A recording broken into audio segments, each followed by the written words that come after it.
차가운 샴페인 잔을 든 손가락 끝이 저려왔다. 한유진은 화려한 샹들리에 불빛이 억만 개의 별처럼 쏟아지는 연회장 한가운데 서 있었다. 대한민국 상위 1%가 모두 모인 듯한 이곳. 청담동의 최고급 호텔 그랜드 볼룸은 그녀에게는 여전히 어색한 무대였다. 5년 강민혁의 연인으로 이런 자리에 드나든 지 5년이 지났지만 그녀는 여전히 값비싼 드레스 안에 갇힌 이방인 같았다. 유진아, 피곤해 보여. 억지로 웃을 필요 없어. 옆에 선 강민혁이 다정하게 속삭이며 그녀의 허리를 감쌌다. 그는 태상그룹의 유일한 후계자답게 흠잡을 데 없이 완벽한 수트를 입고 있었다. 그의 손길, 그의 목소리는 언제나처럼 달콤했지만 유진은 그 안에 숨겨진 미세한 권태를 읽을 수 있었다. 그는 그녀를 사랑했지만 동시에 그녀를 자신의 완벽한 그림을 완성하는 마지막 장식품 정도로 여기고 있었다. 유진은 희미하게 미소 지으며 고개를 저었다. 아니에요. 민혁 씨, 그냥 저기 아치형 구조물이 조금 신경 쓰여서요. 하중 분산이 비효율적으로 설계된 것 같아요. 그녀의 직업병이었다. 유진은 촉망받는 젊은 건축가였다. 평범한 집안에서 태어났지만 천재적인 재능 하나로 여기까지 왔다. 민혁을 만난 것도 대학 시절. 건축 공모전에서였다. 그녀의 혁신적인 디자인에 반했다며 맹렬히 구애하던 그의 모습이 아직도 눈에 선했다. 민혁은 유진의 말에 가볍게 웃어 넘겼다. 또 그 소리. 자기야, 여긴 그냥 파티장이야.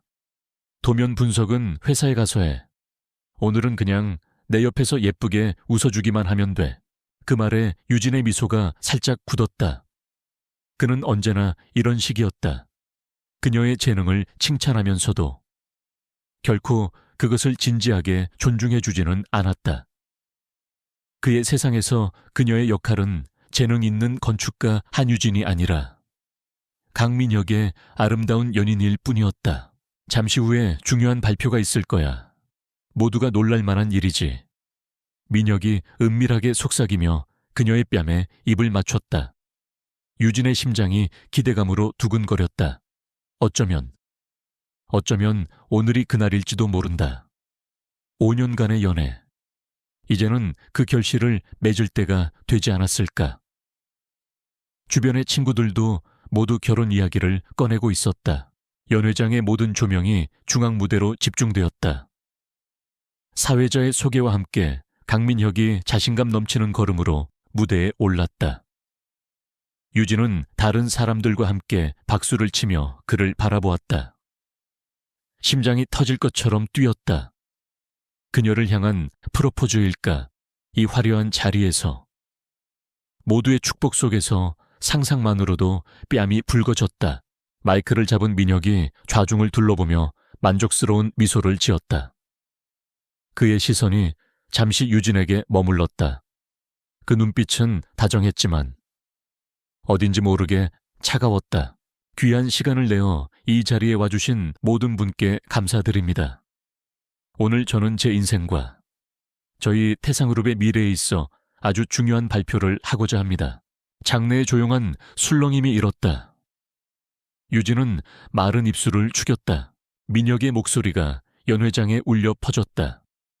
지난 몇 년간 저는 제 곁에서 저를 빛내준 한 사람과 함께했습니다. 모든 사람의 시선이 일제히 유진에게로 쏠렸다. 동정, 부러움, 질투가 섞인 시선들이었다. 유진은 애써 태연한 표정을 지으려 했지만 심장의 고동은 귓가에서 천둥처럼 울리고 있었다. 하지만 기업의 미래와 개인의 감정은 때로 다른 길을 가야만 합니다. 성숙한 결단이 필요한 순간이지요. 무슨 소리지? 유진의 머릿속이 하얗게 비어갔다. 심장이 차갑게 식기 시작했다. 민혁은 유진을 더 이상 보지 않았다. 그는 연회장 입구 쪽으로 시선을 돌리며 손을 내밀었다. 이제 제 인생의 새로운 파트너이자 태상그룹의 미래를 함께 열어갈 동반자를 소개합니다. 오성건설 오명환 회장님의 고명딸 오수아 양입니다. 그의 말이 끝나기 무섭게 눈부신 순백의 드레스를 입은 오수아가 연 회장 입구에 나타났다. 그녀는 모두의 시선을 한 몸에 받으며 우아하게 걸어와 민혁의 옆에 섰다. 민혁은 너무나도 자연스럽게 그녀의 손을 잡고 높이 들어올렸다. 카메라 플래시가 폭죽처럼 터져 나왔다. 세상이 무너지는 소리가 들렸다. 아니, 세상은 너무나도 고요했다. 유진의 세상만이 산산조각 나고 있었다. 수많은 사람들의 속삭임이 비수처럼 날아와 그녀의 심장에 박혔다. 어머, 한유진 씨, 어떻게 결국 이렇게 되는군. 애초에 급이 안 맞았지. 5년이나 만났는데 저렇게 버려지다니 정말 잔인하다. 오수아 씨라니, 태산이랑 오성이 손을 잡는구나. 이건 정략결혼이잖아. 정략결혼. 그 한마디가 유진의 마지막 남은 이성을 끊어버렸다. 5년의 사랑이, 함께 나눈 시간과 추억이 고작 정략이라는 단어 하나에 모두 부정당했다. 그녀는 장식품이었고 이제 더 쓸모있는 새 장식품으로 교체되었을 뿐이다. 민혁과 수아는 서로를 마주보며 웃고 있었다. 민혁은 단 한 번도 유진 쪽을 돌아보지 않았다. 마치 그녀가 그 자리에 존재하지 않는 사람인 것처럼. 그 완벽한 무시가 그녀를 가장 비참하게 만들었다. 그녀는 웃음거리였다. 화려한 연회 한가운데 버려진 초라하고 불쌍한 구경거리. 유진은 더 이상 그 자리에 서 있을 수 없었다. 그녀는 뒤돌아섰다. 아무도 그녀를 잡지 않았다. 그녀가 연회장을 빠져나가는 모습은 마치 슬로우 모션 비디오처럼 느껴졌다. 등 뒤로 쏟아지는 동정의 시선들이 불에 댄 것처럼 따가웠다. 호텔 밖으로 나오자마자 차가운 밤 공기가 그녀를 덮쳤다. 그리고 기다렸다는 듯이 하늘에서 빗방울이 떨어지기 시작했다. 처음에는 한두 방울이던 비는 금세 장대비로 변했다. 값비싼 실크 드레스가 차갑게 몸에 달라붙었다. 정성 들여 손질한 머리카락은 빗물에 젖어 엉망으로 흘러내렸다. 그녀는 우산도 없이 텅 빈 거리 한복판에 서 있었다. 눈물인지 빗물인지 모를 액체가 뺨을 타고 흘러내렸다. 지난 5년의 세월이 주마등처럼 스쳐 지나갔다. 그의 달콤한 속삭임, 따뜻했던 포옹, 미래를 약속하던 목소리, 모든 것이 거짓이었다. 거대한 사기극의 여주인공이 된 기분이었다. 분노와 슬픔, 배신감이 뒤섞여 속에서 폭풍처럼 휘몰아쳤다. 택시를 잡으려고 해도 텅 빈 손에는 아무것도 없었다. 클러치백은 연회장 테이블 위에 그대로 놓여 있었다. 그녀는 지금 아무것도 가진 것이 없었다. 사랑도, 자존심도, 돌아갈 곳도 그때였다. 요란한 엔진 소리도 없이 검은색 세단 한 대가 무릉덩이를 가르며 그녀 앞에 부드럽게 멈춰 섰다. 최고급 세단에서 뿜어져 나오는 위압감의 유진은 저도 모르게 뒷걸음질 쳤다. 운전석 문이 열리고 한 남자가 내렸다. 칠흑 같은 어둠 속에서도 한눈에 알아볼 수 있는 실루엣이었다. 길고 곧은 다리, 넓은 어깨, 완벽하게 재단된 검은 수트는 빗방울을 튕겨내고 있었다. 남자는 검은색 장우산을 펼쳐 들고는 유진에게로 천천히 걸어왔다. 또각, 또각. 그의 구두 소리가 빗소리를 뚫고 유진의 심장까지 파고들었다. 마침내 그녀 앞에 선 남자가 우산을 그녀의 머리 위로 기울였다. 순식간에 쏟아지던 비가 멈췄다. 유진은 천천히 고개를 들었다. 권지훈 YS그룹의 총수. 강민혁의 태상그룹과는 업계 최대의 라이벌 관계에 있는 남자. 언제나 얼음처럼 차가운 표정으로 일관하며 그의 속내를 읽을 수 있는 사람은 아무도 없다고 알려진 인물이었다. 그 역시 오늘 파티에 참석했다. 유진은 그와 몇 번 마주쳤지만 단 한 번도 제대로 된 대화를 나눠본 적은 없었다. 그는 언제나 그녀를 스쳐 지나가는 배경 같은 존재였다. 그런 그가 왜 지금 내 앞에 있는 거지? 권지훈의 깊고 검은 눈동자가 그녀를 담고 있었다. 그 눈에는 어떤 동정이나 연민도 담겨 있지 않았다. 그저 고요하고 모든 것을 꿰뚫어 보는 듯한 시선이었다. 골리말리아니군. 그의 첫마디는 차갑고 건조했다. 하지만 이상하게도 그 어떤 위로의 말보다 더 현실적으로 다가왔다. 유진은 아무 말도 할 수 없었다. 그저 멍하니 그를 바라볼 뿐이었다. 빗물에 젖은 생쥐꼴인 자신과 한치의 흐트러짐도 없이 완벽한 그의 모습이 극명한 대조를 이루었다. 권지훈은 잠시 침묵을 지키다 나직하지만 단호한 목소리로 말했다. 이대로 무너질 건가? 아니면 복수하고 싶은가? 복수. 그 단어가 번개처럼 유진의 뇌리를 강타했다. 강민혁의 오만한 얼굴, 오수아의 조소띤 미소, 사람들의 비웃음, 모든 것이 눈앞에 되살아났다. 슬픔이 순식간에 분노로 바뀌었다. 이대로 끝낼 수는 없었다. 이렇게 짓밟히고 버려질 수는 없었다. 유진의 흔들리던 눈동자의 차가운 빛이 서렸다. 그녀는 젖은 입술을 힘겹게 열었다. 당신이 뭘 해줄 수 있는데요? 권지훈의 입가에 처음으로 희미한 미소 같은 것이 스쳐 지나갔다. 그것은 그녀가 상상했던 것보다 훨씬 더 위험하고 매력적인 표정이었다. 그가 차문을 열며 말했다. 세상에서 가장 화려하고 가장 통쾌한 복수를 할 수 있는 무대, 그리고 그 무대의 주인공이 될 수 있는 기회, 그걸 주지. 그는 더 이상 아무 말도 하지 않았다. 그저 열린 차문 앞에서 그녀의 선택을 기다리고 있었다.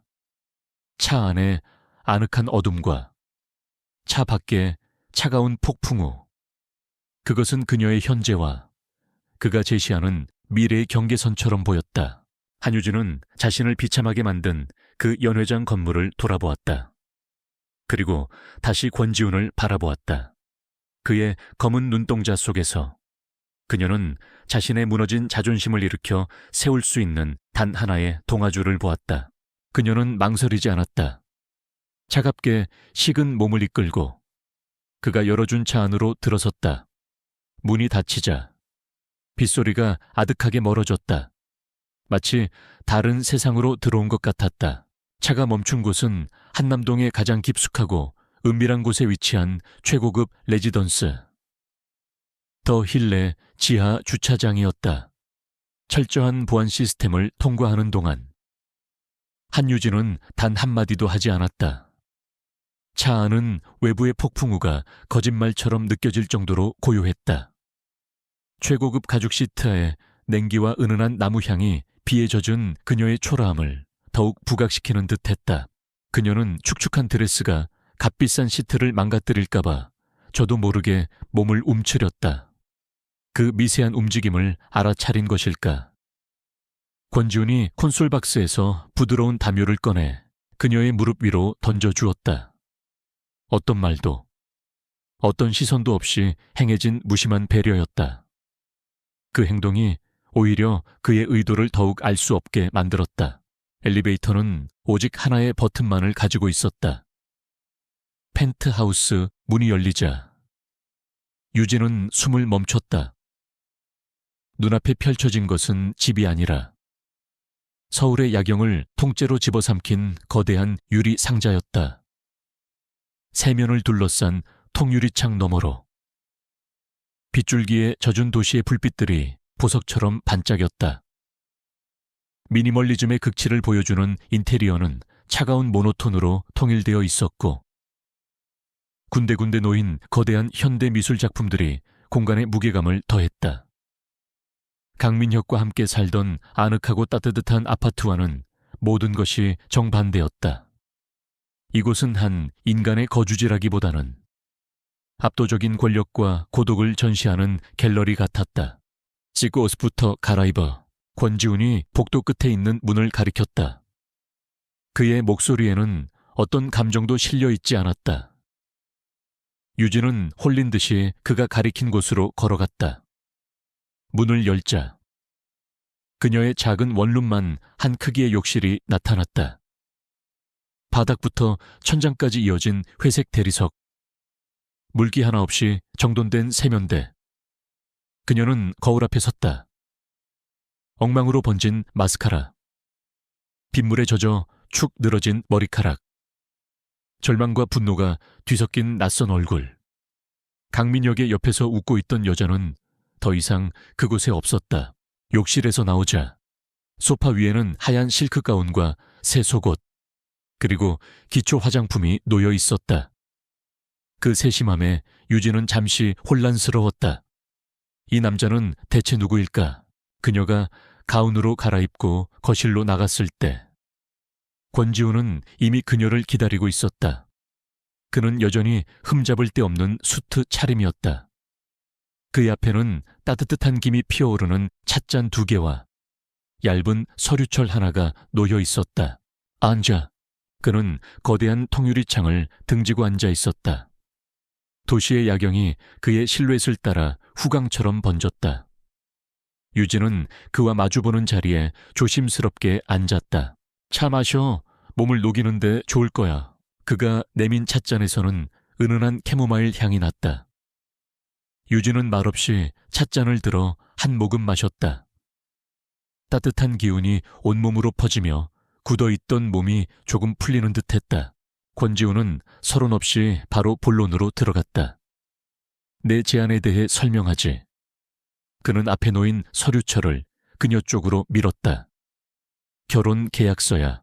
결혼. 유진의 눈이 커졌다. 복수를 돕겠다는 말이 고작 이런 식의 스폰서 제안 같은 것인 줄 알았는데. 결혼이라니. 왜? 저죠. 이유는 3가지다. 권지훈은 손가락을 하나씩 펴며 말했다. 첫째, 난 지금 아내가 필요해. YS그룹 이사회는 보수적인 늙은이들 천지고 그들은 내가 가정을 꾸려 안정적인 모습을 보여주길 원하지. 내 반대파들은 내 독신주의를 약점 삼아 계속해서 나를 흔들고 있다. 그의 목소리는 지극히 사무적이었다. 마치 기업의 M&A 브리핑을 하는 것 같았다. 둘째, 난 정략결혼 따위에 내 인생을 낭비할 생각이 없어. 다른 재벌가의 딸들은 하나같이 통제하기 힘든 짐 덩어리에 불과하니까. 난 내 옆자리를 채울 인형이 아니라 서로의 목적을 이해하는 파트너가 필요하다. 그의 시선이 유진에게 정확히 꽂혔다. 그리고 셋째, 바로 당신의 재능 때문이야. 한유진 씨. 유진은 놀라움을 감추지 못했다. 민혁조차 자신의 재능을 그저 액세서리 정도로 여겼는데 이 남자는 그녀의 재능을 이야기하고 있었다. 난 실패할 투젠 관심 없어. 한유진 씨, 당신의 대학 졸업 작품부터 최근 참여한 소규모 프로젝트까지 전부 검토했다. 당신은 천재야. 하지만 강민혁이라는 새장 안에 갇혀 날개가 꺾여 있었지. 난 당신에게 날개를 달아줄 생각이다. 그의 말은 비수처럼 날아와 5년간의 세월을 부정하면서도 동시에 유진의 가장 깊은 곳에 숨겨져 있던 자존심을 어루만졌다. 강민혁이 가장 탐내고 있는 프로젝트가 뭔지 아나. YS그룹이 사활을 걸고 추진 중인 랜드마크 X다. 서울의 스카이라인을 바꿀 거대한 복합 문화 공간이지. 난 그 프로젝트의 총괄 책임 건축가 자리를 당신에게 주겠다. 유진의 심장이 세차게 뛰기 시작했다. 랜드마크 X는 모든 건축가들의 꿈의 무대였다. 태상그룹 역시 그 프로젝트를 따내기 위해 총력을 기울이고 있다는 것은 업계에 공공연한 비밀이었다. 당신의 재능으로 강민혁을 짓밟아 그의 오만한 콧대를 꺾어버려. 난 당신에게 필요한 모든 자원과 권한을 제공할 거다. 당신은 당신의 천재성만 증명하면 돼. 그것은 거부할 수 없는 제안이었다. 슬픔과 절망이 가득했던 마음에 뜨거운 복수심이 용암처럼 들끓기 시작했다. 계약 조건을 설명하지. 권지우는 계약서를 가리켰다. 기간은 2년. 2년 동안. 우리는 대외적으로 완벽한 부부 행세를 해야 한다. 공식 석상에 동행하고. 언론의 모든 질문에 막힘없이 대답할 수 있어야 해. 서로의 사생활에는 일절 간섭하지 않는다. 물론 부부로서의 의무 같은 건 없어. 그는 잠시 말을 멈추고 유진의 눈을 똑바로 쳐다보았다. 2년 후 우리는 합의 이혼한다. 이혼 사유는 성격 차이, 위자료 명목으로 YS그룹 지분 4%와 현금 500억 원을 지급한다. 한유진 씨가 평생 아무것도 하지 않아도 될 만큼의 돈이지. 500억, 평범한 그녀로서는 상상도 할 수 없는 액수였다. 하지만 지금 그녀를 움직이는 것은 돈이 아니었다. 제가 얻는 것이 그것뿐이라면 계약하지 않겠습니다. 유진이 단호하게 말했다. 스스로도 놀랄 만큼 차갑고 안정된 목소리였다. 권지훈의 눈썹이 흥미롭다는 듯 미세하게 꿈틀거렸다. 더 원하는 게 있나? 돈은 필요 없습니다. 대신 랜드마크 X 프로젝트에 대한 전적인 권한을 명시해 주십시오. 총괄 책임자로서 제 디자인과 결정에 그룹 회장인 권지훈 씨조차 어떠한 간섭도 할 수 없다는 조항을 추가해 주세요. 그녀는 더 이상 과거의 한유진이 아니었다. 이것은 거래였고 그녀는 자신의 가치를 정확히 알고 있었다. 그리고 하나 더, 강민혁과 태상그룹이 무너지는 순간까지 YS그룹의 모든 법무팀과 정보팀을 제 마음대로 사용할 수 있게 해 주십시오. 잠시 동안 침묵이 흘렀다. 권지훈은 감정 없는 얼굴로 유진을 빤히 바라보았다. 그의 시선은 마치 그녀의 영혼 속까지 꿰뚫어 보는 것 같았다. 유진은 그 시선을 피하지 않았다. 요하, 짧은 한마디였다. 권지훈은 즉시 자신의 노트북을 열어 계약서를 수정했다. 그의 손가락이 키보드 위에서 춤을 추듯 빠르게 움직였다. 몇 분 후 프린터에서 새로운 계약서가 출력되어 나왔다. 유진이 요구한 2가지 조항이 정확하게 명시되어 있었다. 유진은 계약서를 처음부터 끝까지 꼼꼼하게 읽어 내려갔다. 모든 조항은 명확하고 빈틈이 없었다. 단 하나. 마지막에 추가된 작은 조항만이 그녀의 시선을 사로잡았다. 계약 기간 동안 한유진은 권지훈 외 개인적인 사안에 대해 1가지. 전적으로 협력해야 할 의무를 가진다. 해당 사안의 구체적인 내용은 추후 갑이 을에게 고지한다. 이건 무슨 뜻이죠? 말 그대로다. 내게도 해결해야 할 개인적인 문제가 하나 있어. 당신의 도움이 필요할 수도 있다는 뜻이지. 물론 불법적이거나 비도덕적인 일은 아니니 걱정할 필요는 없다. 그의 설명은 여전히 모호했다. 하지만 유진은 더 이상 묻지 않았다. 이미 주사위는 던져졌다. 그녀는 테이블 위에 놓인 만년필을 집어들었다. 5년간의 사랑을 끝내는 서명, 그리고 2년간의 복수를 시작하는 서명이었다. 한유진. 자신의 이름을 쓰는 손이 미세하게 떨렸지만 그녀는 마지막 회까지 힘주어 써 내려갔다. 그녀가 펜을 내려놓자 권지훈 역시 자신의 이름을 거침없이 써 내려갔다. 권지훈 2개의 서명이 나란히 놓인 순간 세상에서 가장 기묘하고 위험한 거래가 성사되었다. 내일부터 한유진 씨는 내 약혼녀가 된다. 언론에는 이미 자료를 배포했어. 아마 내일 아침이면 대한민국이 발칵 뒤집히겠지. 권지훈이 차갑게 말했다. 강민혁과 오수아의 약혼 발표는 우리 소식에 무척 가십거리도 되지 못할 거다. 그것이 그녀의 복수의 시작이었다. 가장 화려하고 가장 떠들썩한 방식의 복수. 일단 여기서 지내. 필요한 건 내 비서에게 연락하면 모두 준비해 줄 거다. 그는 자리에서 일어났다. 모든 용건이 끝났다는 태도였다. 그가 서재로 보이는 방으로 사라지기 전 잠시 멈춰 서서 유진을 돌아보았다. 그리고 한유진 씨, 오늘 밤의 눈물은 오늘로 끝내. 내 아내가 될 여자는 사람들 앞에서 절대 눈물을 보여선 안 돼. 문이 닫혔다. 거대한 거실에 다시 유진 혼자 남았다. 그녀는 통유리창 앞으로 다가가 서울의 야경을 내려다보았다. 저 아래 어딘가에서 강민혁은 새로운 약혼녀와 달콤한 밤을 보내고 있겠지. 그녀를 배신한 대가가 얼마나 끔찍한 것인지 상상도 하지 못한 채 유진은 자신의 뺨을 타고 흐르는 눈물을 손등으로 거칠게 닦아냈다. 이것이 정말 마지막 눈물이었다. 내일부터 그녀는 YS그룹의 안주인이자 랜드마크 X의 총괄 건축가, 그리고 권지훈의 여자로 다시 태어날 것이다. 차가운 복수를 가슴에 품은 채 다음 날 아침 한유진은 낯선 침묵 속에서 눈을 떴다. 어젯밤 거대한 펜트하우스의 게스트룸에 혼자 남겨진 그녀는 뜬 눈으로 밤을 새웠다. 천장에 매달린 비싼 조명을 멍하니 바라보며 그녀는 지난 24시간 동안 자신의 인생이 얼마나 극적으로 뒤바뀌었는지를 실감했다. 5년간의 사랑의 종말, 그리고 2년간의 계약 결혼의 시작. 모든 것이 한편의 잔인한 부조리극 같았다.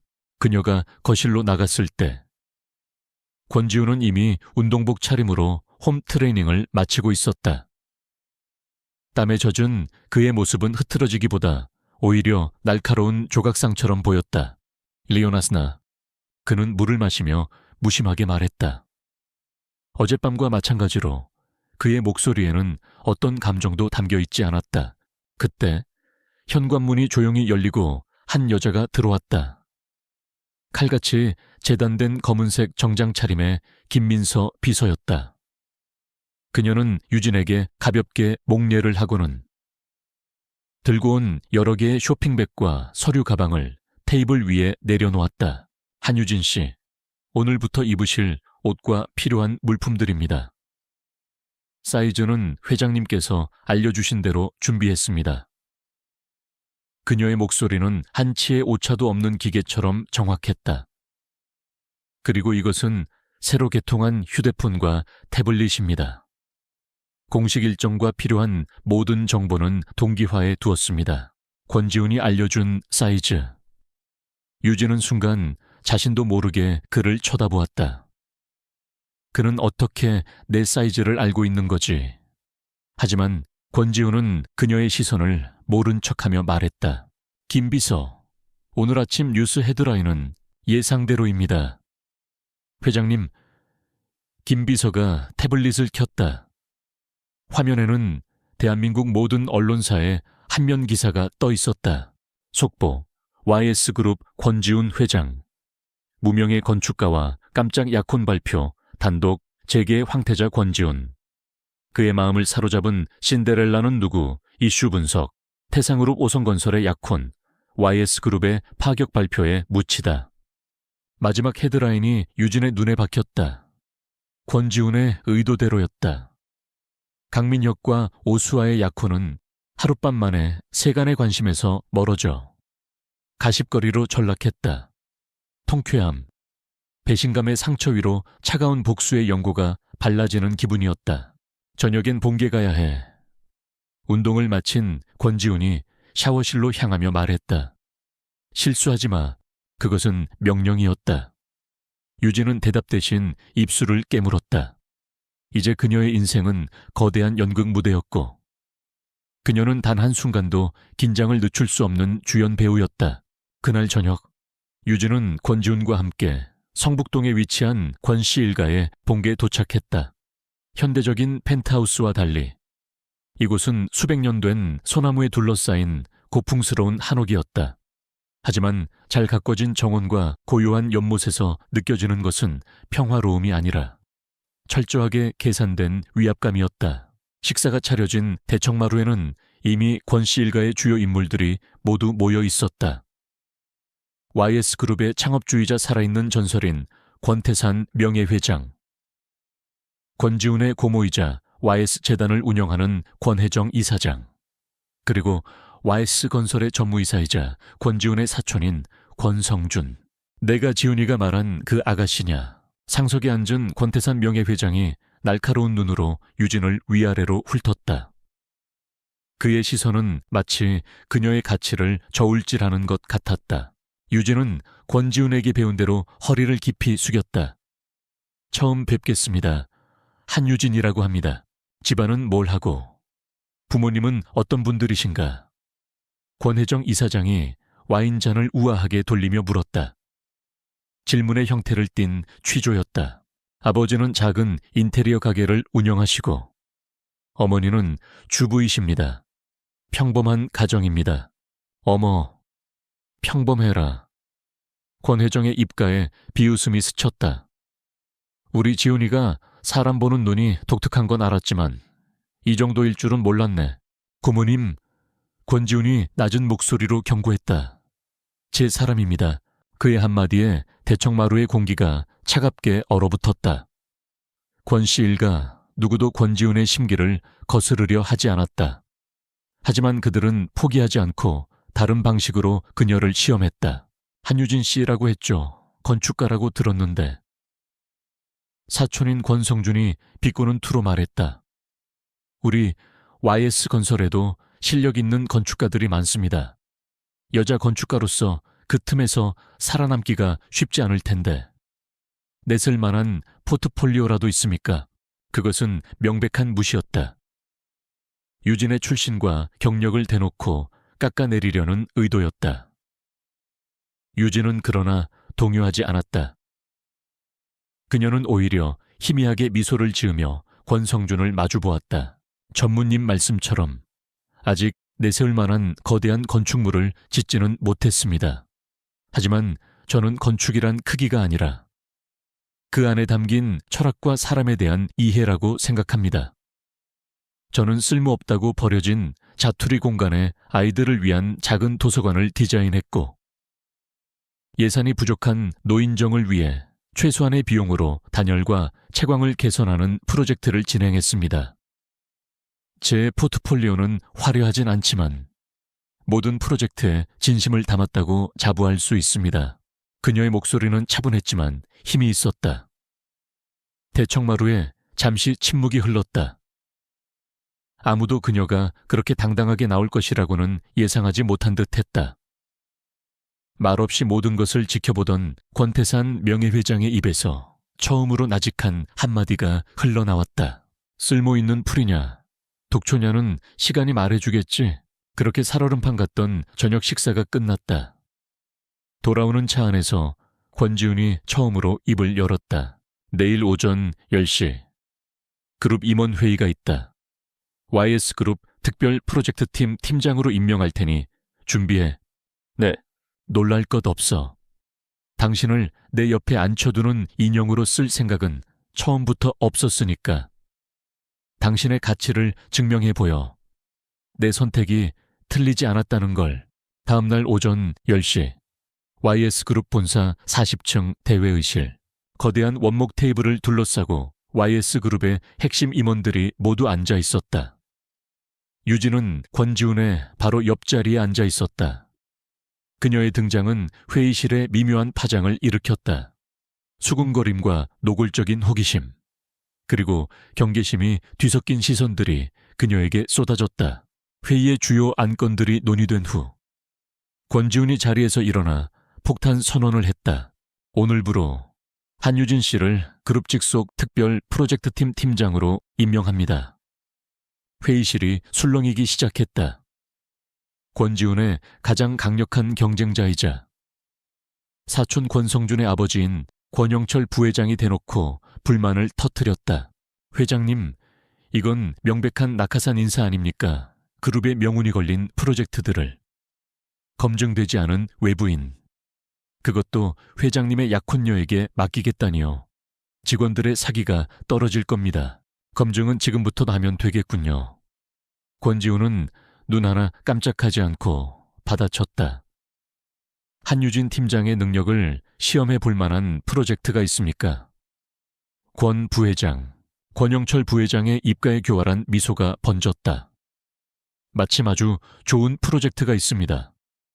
몇 년째 그룹의 골칫덩어리로 남아있는 용산 재개발 C구역 건입니다. 용산 C구역.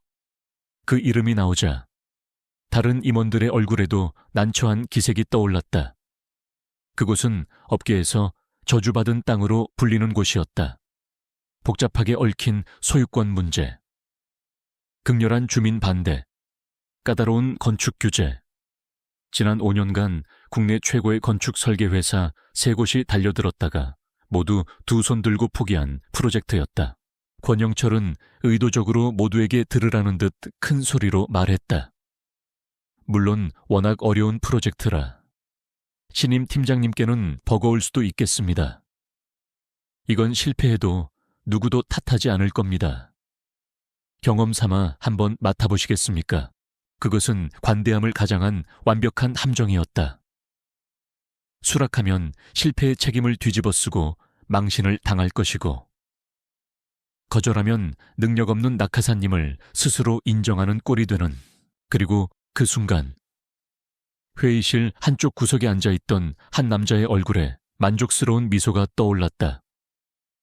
태상그룹과의 협력 안건 때문에 배석해 있던 강민혁이었다. 그는 유진이 공개적으로 망신당하는 이 순간을 즐기고 있었다. 그가 알던 한유진이라면 이 압박감에 울먹이며 무너져 내릴 터였다. 모든 시선이 유진에게 쏠렸다. 모두의 예상을 깨고 유진은 자리에서 일어났다. 그녀는 자신의 태블릿을 대형 스크린에 연결했다. 좋은 기회를 주셔서 감사합니다. 부회장님, 그녀의 목소리는 조금의 떨림도 없이 침착했다. 사실 지난 사흘 동안 용산 C구역 프로젝트에 대해 개인적으로 검토하고 있었습니다. 회의실이 다시 한번 술렁였다. 강민혁의 미소가 얼굴에서 사라졌다. 여러분들이 이 프로젝트에 실패한 이유는 3가지입니다. 스크린에는 C구역의 복잡한 지적도와 데이터 분석 자료가 떠올랐다. 첫째, 주민들의 요구를 무시한 채 사업성만 밀어붙였습니다. 둘째, 복잡한 건축 규제의 핵심을 파악하지 못했습니다. 셋째, 이 땅이 가진 역사적, 문화적 가치를 완전히 간과했습니다. 그녀는 지난 5년간의 실패 보고서를 완벽하게 요약하며 임원들조차 파악하지 못했던 문제의 본질을 정확히 꿰뚫었다. 그래서 제 제안은 이것입니다. 스크린이 바뀌었다. 눈앞에 나타난 것은 뻔한 주상복합 건물이 아니었다. 오래된 골목길의 형태를 그대로 살리면서 그 위로 투명한 유리 구조물이 공원처럼 떠있는 형태의 혁신적인 3D 렌더링 이미지였다. 기존의 상업시설 계획을 전면 백지화하고 저층부에는 지역 주민들을 위한 커뮤니티 시설과 공공미술관을, 상층부에는 공중정원과 결합된 친환경 오피스를 짓는 겁니다. 이는 주민 반대를 명분으로 바꿀 뿐만 아니라 서울시의 녹색 건축 및 문화공간 지원 보조금을 최대치로 받을 수 있는 유일한 방법입니다. 임원들이 할 말을 잃고 스크린을 바라보았다. 그리고 유진은 마지막 결정타를 날렸다. 또한 제가 찾아낸 건축법 시행령 제7조 3항의 예외 규정에 따르면 공공기여도가 50%를 넘는 문화복합시설의 경우 현행 용적률의 최대 1.5배까지 인센티브를 받을 수 있습니다. 이는 기존 사업안보다 오히려 수익성을 30% 이상 높일 수 있다는 계산이 나옵니다. 완벽한 침묵. 회의실 안에는 유진의 또렷한 목소리와 임원들의 거친 숨소리만이 존재했다. 권영철 부회장의 얼굴은 하얗게 질려 있었다. 권지우는 팔짱을 낀 채 무표정한 얼굴로 유진을 보고 있었다. 하지만 그의 눈 깊은 곳에서 누구도 눈치채지 못한 희미한 만족감이 스쳐 지나갔다. 강민혁은 충격에 휩싸인 채 자리에서 굳어 있었다. 저 여자는 누구지? 그가 알던 그의 그늘 아래서 순종적으로 웃기만 하던 한유진이 아니었다. 그의 앞에서.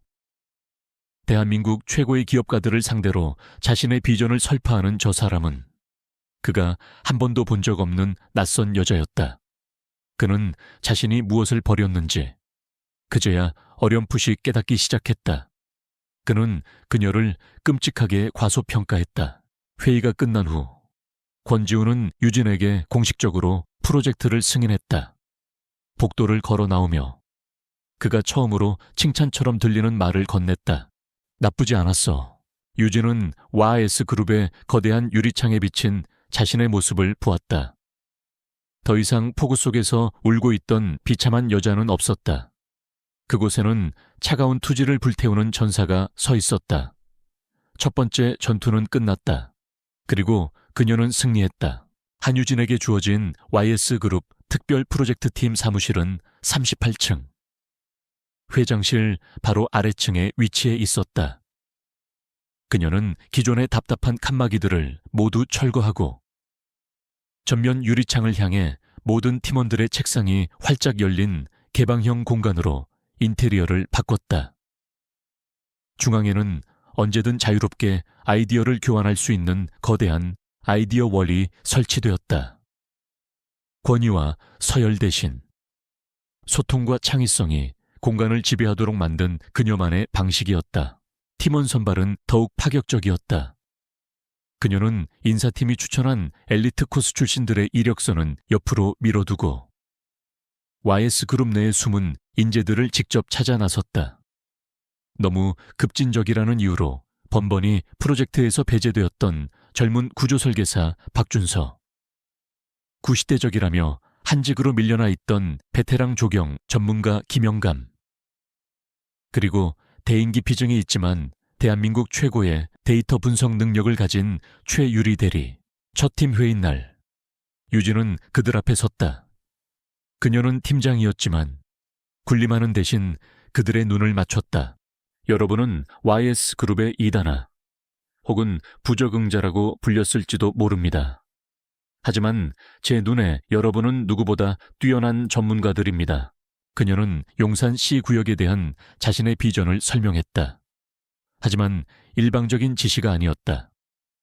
그녀는 박준서에게 구조의 안정성에 대한 도발적인 질문을 던졌고 김영감에게는 한국의 전통미를 살릴 수 있는 조경 아이디어를 물었으며 최유리에게는 상권 활성화를 위한 데이터 기반의 예측 모델을 부탁했다.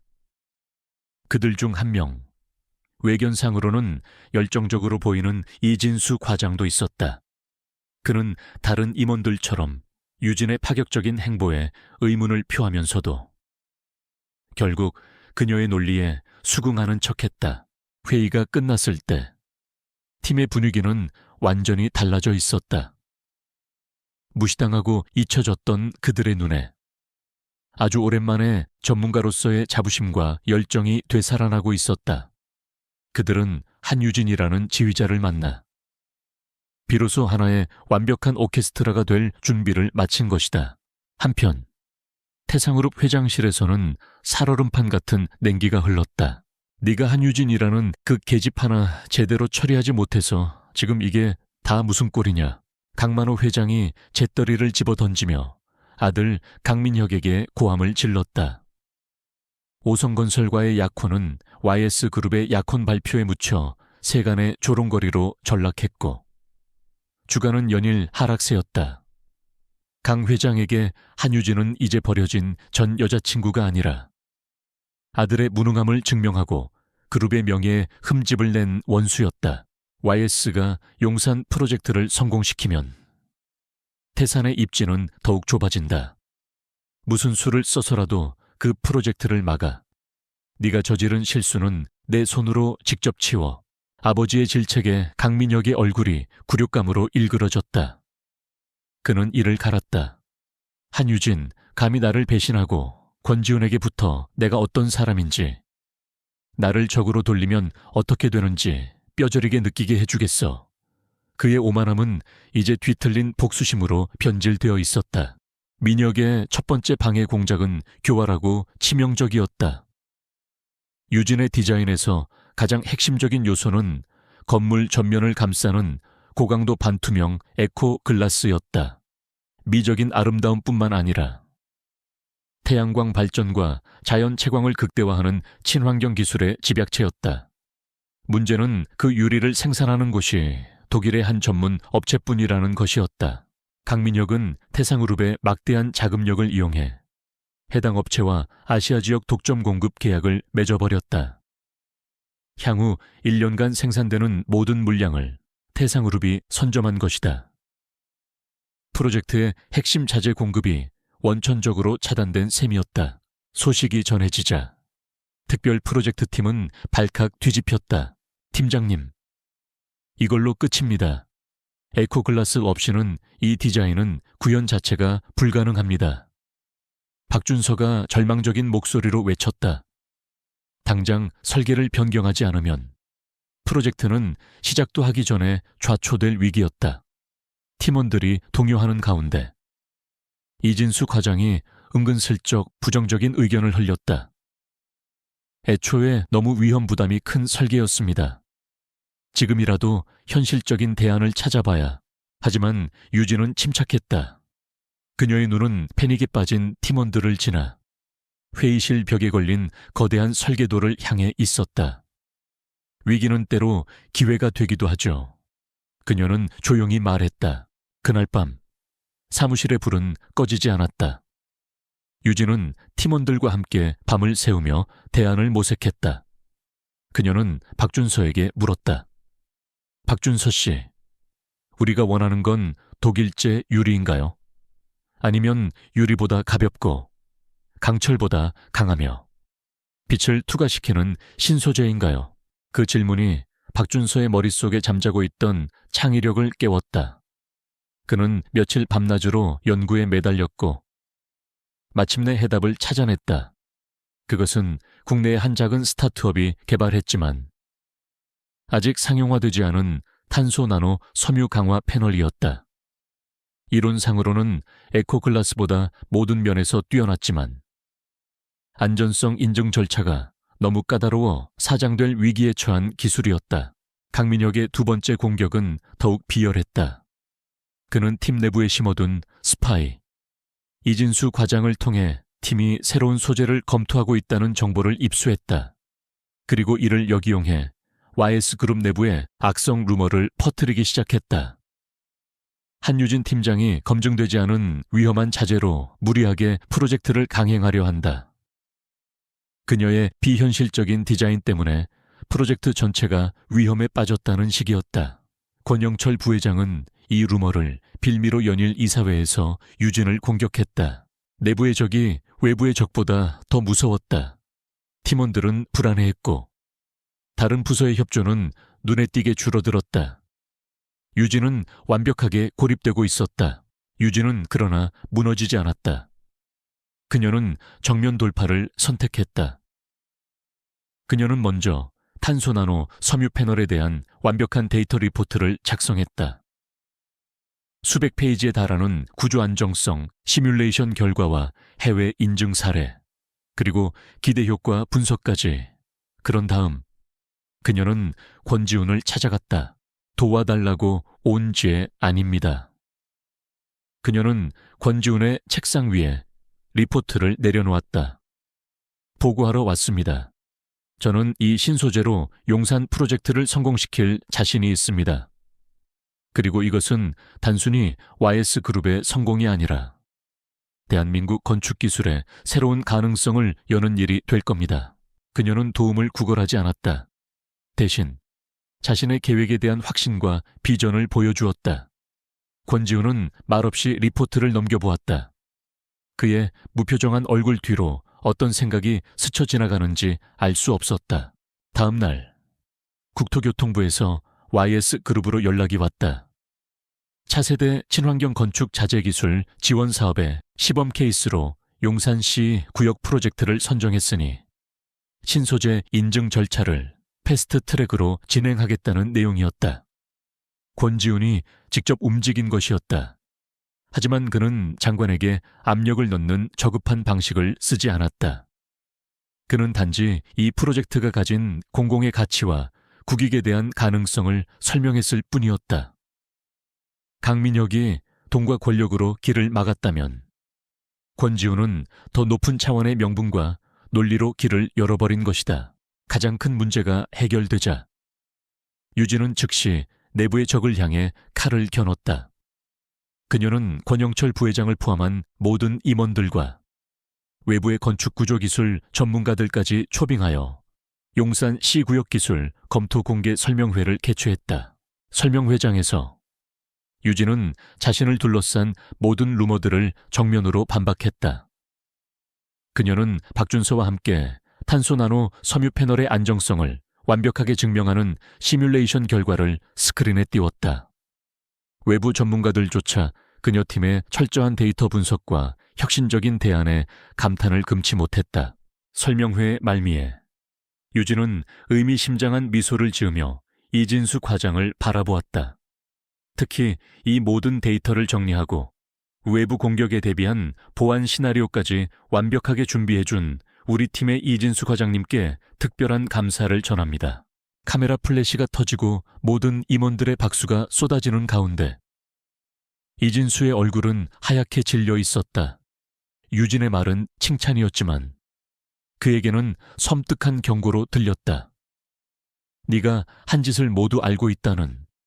유진은 그를 바로 잘라내는 대신 자신의 손바닥 안에서 서서히 말려 죽이기로 결심한 것이다. 그날 저녁 대상그룹 강민혁의 사무실에 분노에 찬 고함과 함께 유리잔 깨지는 소리가 울려 퍼졌다. 그의 계획은 처참하게 실패했다. 한유진은 그의 방해 공작을 막아낸 것을 넘어 그것을 기회로 삼아 자신의 입지를 더욱 공고히 하고 YS그룹의 막대한 이익까지 안겨주었다. 강민혁은 부서진 유리 조각 너머로 보이는 서울의 야경을 노려보았다. 그는 이제 인정해야만 했다. 한유진은 더 이상 그가 알던 여자가 아니었다. 이것은 그가 생각했던 간단한 갑질 게임이 아니었다. 이것은 전쟁이었다. 그리고 그는 방금 첫 번째 전투에서 참패했다. 용산 프로젝트가 순항을 시작하면서 한유진의 이름은 YS그룹 내에서 더 이상 회장님의 약혼녀가 아닌 특별 프로젝트 팀의 유능한 팀장으로 불리기 시작했다. 그녀가 이끄는 팀은 그룹 내에서 가장 혁신적이고 효율적인 팀으로 주목받았고 그녀의 리더십은 모두의 인정을 받았다. 강민혁이 파놓은 함정은 역설적으로 그녀를 더 높이 날아오르게 만든 발판이 되어주었다.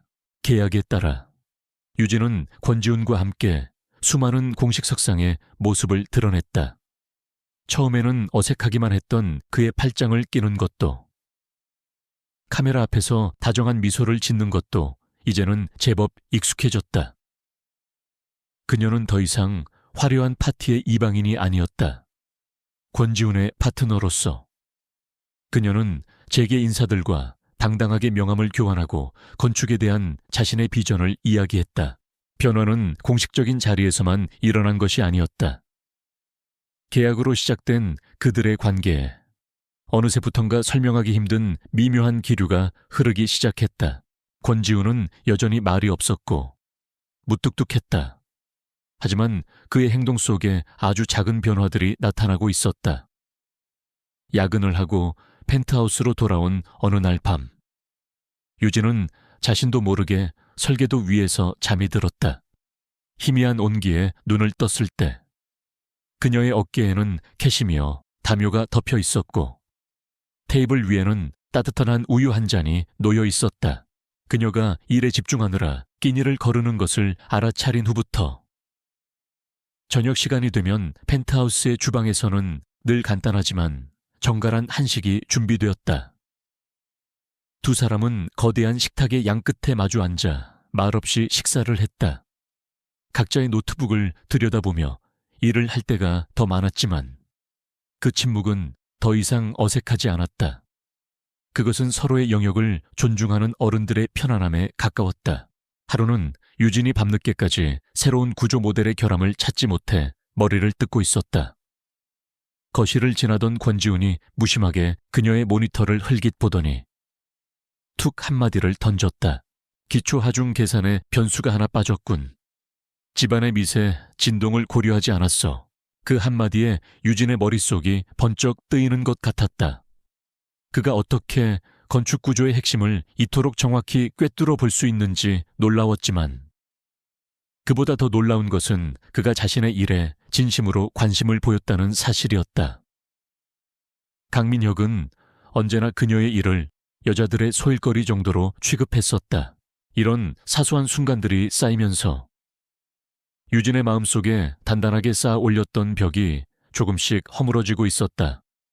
계약 관계, 비즈니스 파트너, 복수를 위한 동맹, 머릿속으로는 수없이 되뇌었지만 그의 손이 서류를 건네다 스치기만 해도 심장이 내려앉는 것을 막을 수는 없었다. 이것은 위험한 감정이었다. 복수라는 원래의 목적을 흐리게 만들 수도 있는 한편 첫 번째 전투에서 참패한 강민혁은 분노와 조급함에 사로잡혀 있었다. 그는 자신의 힘으로 한유진을 꺾을 수 없다는 사실을 받아들일 수 없었다. 분명 무언가 다른 이유가 있을 터였다. 그의 비뚤어진 집착은 한 가지 결론에 도달했다. 한유진과 권지훈의 결혼은 가짜다. 그 결혼 분명히 쇼일 겁니다. 강민혁은 청담동의 한 고급 룸살롱에서 YS그룹의 권영철 부회장과 비밀리에 만나고 있었다. 권영철은 조카인 권지훈에게 회장 자리를 빼앗긴 이후 복수의 칼날을 갈고 있는 야심가였다. 적의 적은 동지라고 했던가. 두 사람은 완벽한 공통의 목표를 가지고 있었다. 권영철이 코웃음을 쳤다. 가짜라는 걸 어떻게 증명할 건가? 그놈은 워낙 빈틈없는 놈이야. 증거는 만들면 됩니다. 강민혁의 눈이 번뜩였다. 제가 사람을 붙여 24시간 감시하겠습니다. 따로 잠을 자는 증거, 사소한 다툼이라도 좋습니다. 이 사회의 늙은이들 귀에 그들의 결혼이 쇼라는 소문만 흘러 들어가도 권지훈의 입지는 흔들릴 겁니다. 소문만으로는 부족해. 권영철은 더욱 악랄했다. 한유진 그 계집을 범죄자로 만들어야지. 용산 프로젝트 시공사 선정 입찰이 곧 시작될 걸세. 자네 쪽에서 적당한 건설사 하나를 미끼로 던져. 내가 팀 내부에 심어둔 놈을 움직여서 한유진이 그 업체로부터 거액의 뇌물을 받은 것처럼 서류를 조작하지. 횡령과 배임, 그게 우리가 그 둘을 한 번에 무너뜨릴 수 있는 가장 확실한 방법이야. 두 사람의 눈빛이 허공에서 부딪혔다. 그룹의 명운을 건더럽고 추악한 음모가 그렇게 짜여지고 있었다. 그들의 계획에서. 이진수 과장은 핵심적인 역할을 할 장기말이었다. 그날 밤 서울에는 어김없이 폭우가 쏟아졌다. 유진과 지훈이 처음 만났던 그날 밤처럼 유진과 권지훈은 펜트하우스 거실에서 각자의 일에 몰두하고 있었다. 그때였다. 번쩍 하고 섬광이 터지더니 이내 천둥소리와 함께 집안의 모든 불이 꺼졌다. 정전이었다. 비상전력으로 희미한 조명 몇 개만 켜졌을 뿐 거대한 펜트하우스는 순식간에 어둠과 침묵에 잠겼다. 괜찮아. 어둠 속에서 권지훈의 낮은 목소리가 들려왔다. 유진은 저도 모르게 무릎을 감싸 안았다. 어렸을 때부터 천둥치는 걸 무서워했어요. 스스로도 놀랄 만큼 솔직한 고백이었다. 강한 모습만 보여야 한다는 강박을 잠시 내려놓게 만든 것은 칠흑 같은 어둠 때문이었을까. 잠시 침묵이 흘렀다. 유진은 그가 자신을 유치하다고 비웃을지도 모른다고 생각했다. 하지만 어둠 속에서 들려온 그의 목소리는 의외로 부드러웠다. 나도 어렸을 땐 그랬어. 비 오는 날 다락방에 혼자 갇힌 적이 있거든. 세상에 나 혼자만 남겨진 기분이었지. 그것은 유진이 처음으로 들어보는 그의 개인적인 이야기였다. 언제나 완벽한 갑옷을 두른 것 같던 남자의 아주 작은 틈을 엿본 기분이었다. 그가 어디선가 찾아온 양초에 불을 붙였다. 흔들리는 촛불이 두 사람의 얼굴을 부드럽게 비췄다. 회장과 팀장이 아닌 남자와 여자. 그들은 그 어느 때보다 가까운 거리에서 서로를 마주보고 있었다. 머리카락에 뭐가 묻었군. 그가 손을 뻗어 그녀의 머리카락에 붙은 작은 종이 조각을 떼어냈다. 그의 손가락 끝이 뺨을 스치는 순간 유진은 숨을 멈췄다. 그의 눈동자가 촛불에 흔들리고 있었다. 그 안에는 비즈니스 파트너를 향한 시선 이상의 무언가가 담겨 있었다. 계약의 조항도, 복수심도, 그 어떤 이성적인 판단도 끼어들 수 없는 찰나의 순간이었다. 그때 집 안의 모든 조명이 환하게 켜지며 마법 같은 순간이 깨져버렸다. 두 사람은 당황하며 급히 서로에게서 떨어졌다. 어색한 침묵이 흘렀다. 먼저 들어가서 쉬겠습니다. 유진이 먼저 자리에서 일어나 자신의 방으로 향했다. 권지우는 아무 말도 하지 않았다. 그녀가 사라진 후에도 그는 한참 동안이나 그 자리에 서서 타오르는 촛불을 바라보고 있었다. 그 순간 펜트하우스 건너편 어두운 건물 옥상에서 한 남자가 고성능 망원 렌즈가 달린 카메라를 내렸다. 그는 방금 전까지 두 사람의 모습을 지켜보고 있었다. 그는 셔터를 누르지 못했다. 그들이 너무 가까워 보였기 때문이다. 하지만 정전이 끝나고 유진이 자신의 방으로, 그리고 몇 분 후 권지훈이 반대편 끝에 있는 자신의 침실로 들어가는 모습을 그는 놓치지 않았다. 갈깍, 갈깍. 남자는 만족스러운 미소를 지으며 강민혁에게 문자를 보냈다. 목표 확인, 각방 사용. 오늘 밤 신체 접촉 관찰되지 않음. 문자를 확인한 강민혁의 입가에 잔인하고 의기양양한 미소가 떠올랐다. 그래, 역시 가짜였어. 이제 너희들의 약점을 찾았다. 강민혁과 권영철 부회장의 음모는 치밀하고 신속하게 실행되었다. 그들의 덫은 한유진이 가장 빛나는 순간을 노렸다. 용산 프로젝트의 시공사 선정을 위한 최종 프레젠테이션이 있던 날이었다. 유진의 팀은 밤샘 작업 끝에 국내 최고의 기술력을 가진 가움건설을 최종 파트너로 선정했고, 이사회는 만장일치로 그 결정을 승인했다. 모두가 성공을 자축하던 바로 그 오후였다. 첫 번째 공격은 언론을 통해 시작되었다. 유력 경제신문 한 면에 YS그룹, 경쟁사 설계한 도용 의혹이라는 제목의 기사가 대서특 필되었다. 입찰에서 탈락했던 한 건축사무소가 용산 프로젝트의 핵심 디자인이 자신들의 아이디어를 표절한 것이라며 소송을 제기한 것이다. 그들은 증거라며 자신들의 설계한 원본을 공개했다. 유진의 디자인과 놀라울 정도로 유사한 부분들이 교묘하게 편집되어 있었다. 그것은 시작에 불과했다. 몇 시간 뒤 증권가 정보지, 이른바 찌라시가 미친 듯이 퍼져나가기 시작했다. 한유진 팀장, 시공사 선정 대가로 수십억 원 뇌물 수수 정황 포착, 충격 권지훈 한유진. 실제로는 각방 쓰는 계약 부부, YS그룹 주가 조작 의혹, 찌라시에는 조작된 은행 거래 내역과 함께 사설 탐정이 찍은 유진과 지훈이 각자의 침실로 들어가는 사진이 첨부되어 있었다. 표절, 뇌물, 계약 결혼 3개의 치명적인 화살이 동시에 한유진과 YS그룹의 심장을 겨누었다. 여론은 순식간에 최악으로 돌아섰다. YS그룹의 주가는 폭락하기 시작했고, 용산 프로젝트는 전면 중단 위기에 처했다. 어제까지 혁신의 아이콘이라며 그녀를 칭송하던 세상은 하룻밤 만에 그녀를 희대의 사기꾼으로 몰아세웠다. YS그룹 본사는 거대한 폭풍에 휩싸였다.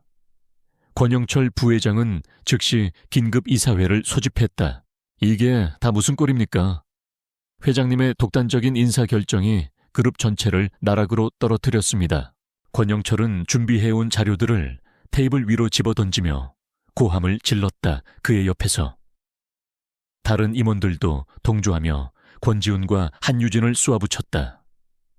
회의실의 모든 공기는 저기로 가득 차 있었다. 특별 프로젝트팀 사무실은 감사팀 직원들에게 점령당했다. 팀원들은 범죄자 취급을 받으며 조사를 받았고 모든 프로젝트 서류와 컴퓨터는 압수되었다. 충격과 배신감에 휩싸인 팀원들 사이에서 이진수 과장은 누구보다 더 분노하고 절망하는 연기를 완벽하게 해내고 있었다. 이 모든 혼란의 중심에서 한유진은 이사회 회의실 피고석에 앉아 있었다. 그녀의 얼굴은 창백했지만 눈빛은 무너지지 않았다. 그녀는 권영철이 제시하는 조작된 증거들, 적대적인 임원들의 얼굴, 그리고 창밖으로 보이는 자신의 추락에 대한 뉴스 속보들을 차례로 응시했다. 한유진 팀장을 즉시 해임하고 경영 실패의 책임을 물어 권지훈 회장의 직무를 정지시켜야 합니다. 권영철의 선동이 절정에 달했을 때 유진은 조용히 자리에서 일어났다. 이 모든 것은 조작입니다. 그녀의 목소리는 작았지만 회의실의 소음을 압도할 만큼 단단했다. 제 무고를 증명할 시간을 주십시오. 딱 48시간이면 충분합니다. 헛소리 권영철이 비웃었다. 그때 회의 내내 침묵을 지키던 권지훈이 입을 열었다. 그의 목소리는 얼음처럼 차가웠다. 좋습니다. 48시간을 주지. 그는 모든 임원들을 둘러보며 선언했다. 만약 48시간 안에 결백을 증명하지 못한다면 한유진 팀장과 함께 저 역시 회장직에서 물러나겠습니다. 회의실은 충격으로 찬물을 끼얹은 듯 조용해졌다. 자신의 모든 것을 건 위험천만한 도박이었다. 하지만 그 도박 덕분에 그들은 가장 중요한 것, 바로 시간을 벌었다. 그날 밤 권지훈의 펜트하우스는 거대한 전쟁지휘본부로 변했다. 권지훈은 그의 비서실과 법무팀, 그리고 그룹 최고의 화이트 해커로 구성된 비공식 TF팀을 소집했다. 유진 역시 가장 신뢰하는 팀원인 박준서와 최유리를 불렀다. 그들은 배수진을 치고 방역을 준비했다. 작전은 둘로 나눈다. 권지훈이 거실 중앙에 선 채 지시를 내렸다. 내 팀은 돈의 흐름을 추적해 뇌물 자금의 출처와 종착지, 그리고 그 돈이 오고 간 페이퍼 컴퍼니의 실소유주를 찾아내 단 한 푼의 오차도 없이 유진 SC팀은 설계한 유출 경로를 분석해 그가 유진을 바라보았다. 적은 내부에 있어 우리 서버에 남은 모든 디지털 발자국을 추적해서 누가, 언제, 어떻게 정보를 빼냈는지 증명할 증거를 찾아내 그들은 시간을 쪼갰으며 미친 듯이 움직였다. 권지훈의 법무팀은 자금 추적에 들어갔고 페이퍼 컴퍼니의 계좌가 여러 단계를 거쳐 결국 태상그룹의 한 자회사와 연결되어 있다는 사실을 밝혀냈다. 같은 시각 유진과 최유리는 서버 로그 기록을 분석하고 있었다. 수백만 개의 데이터 속에서 마침내 그들은 결정적인 흔적을 찾아냈다. 입찰 마감일 바로 전날 새벽 3시 시스템 정기 백업으로 위장된 아주 짧은 시간 동안의 비정상적인 외부 접속 기록, 그리고 그 접속 IP는 이진수 과장의 개인 노트북으로 위장되어 있었다. 찾았어요. 팀장님, 최유리가 외쳤다. 마지막 퍼즐 조각은 박준서가 맞췄다. 이상하다고 생각했어요. 입찰 때 탈락했던 대한건설 대표. 프레젠테이션 내내 손가락으로 책상을 특정 리듬으로 두드리는 버릇이 있었거든요. 그런데 며칠 전 사내 카페에서 이진수 과장님이랑 만나는 걸 봤는데 그 사람이 똑같은 버릇을 보이더군요. 모든 조각이 맞춰졌다.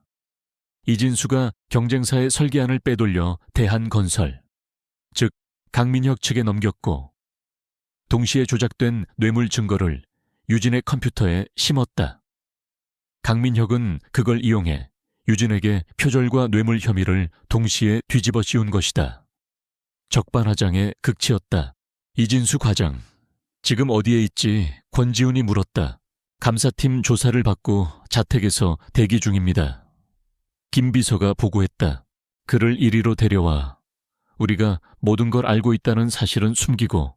몇 시간 후 이진수는 아무것도 모른 채 펜트하우스로 들어섰다. 그는 그곳에 모여있는 사람들을 보고 당황했다. 권지훈은 그에게 따뜻한 차를 건네며 마치 그를 피해자로 위로하는 것처럼 연기했다. 그리고 결정적인 순간 유진이 서버 접속 기록을 스크린에 띄웠다. 이 과장님, 이 접속 기록에 대해 설명해 주시겠어요? 이진수의 얼굴이 새하얗게 질렸다. 그는 자신이 모든 것을 뒤집어쓸 토사구팽의 위기에 처했음을 직감했다. 권지훈의 법무팀장이 그에게 마지막 선택지를 제시했다. 강민혁 전무와의 모든 통화 기록과 증거를 넘기면 정상 참작을 통해 법적으로 최대한의 선처를 받을 수 있도록 해주지. 하지만 끝까지 부인한다면 이 모든 죄는 당신 혼자 뒤집어 쓰게 될 거야. 결국 이진수는 무너졌다. 그는 자신이 강민혁의 지시를 받았음을 실토하고 그동안 몰래 녹음해두었던 통화 파일과 주고받은 메시지들을 모두 넘겼다. 약속된 살팔 시간이 되기 몇 시간 전 YS그룹은 긴급 기자회견을 열었다. 수많은 취재진들이 몰려들었다. 모두가 권지훈과 한유진의 사퇴 발표를 예상하고 있었다. 강민혁과 권영철 부회장 역시 각자의 사무실에서 의기양양하게 생중계를 지켜보고 있었다. 하지만 단상에 선 것은 사퇴 선언을 하는 패배자가 아니었다.